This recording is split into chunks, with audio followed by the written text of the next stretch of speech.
India versus south Africa మధ్య జరిగిన 4వ టీ20లో సౌత్ ఆఫ్రికాపై టీమిండియా 135 పరుగుల తేడాతో ఘన విజయం సాధించింది. అయితే ఈ మ్యాచ్లో తొలుత బ్యాటింగ్ చేసిన టీమిండియా నిర్ణీత 20 ఓవర్లలో ఒక్క వికెట్ కోల్పోయి 283 పరుగులు చేసింది. అనంతరం లక్ష్యఛేదనలో బ్యాటింగ్ చేసిన సౌతాఫ్రికా 18.2 ఓవర్లలో 148 పరుగులకే కుప్పకూలిపోయింది. దీంతో 135 పరుగుల తేడాతో ఓటమి చెందింది సౌతాఫ్రికా.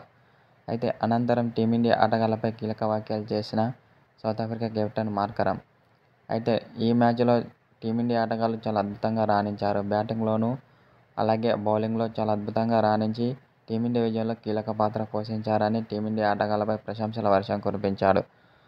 ముఖ్యంగా సంజు శాంసన్, తిలక్ వర్మ చాలా అద్భుతమైన సెంచరీ నమోదు చేసి భారీ స్కోర్ అందించడంలో కీలక పాత్ర పోషించారని వీరిద్దరిపై ప్రశంసల వర్షం కురిపిస్తున్నారు మరికొందరు మాజీ క్రికెటర్లు. సంజు శాంసన్ 109 పరుగులు చేయగా తిలక్ వర్మ 120 పరుగులు చేశాడు.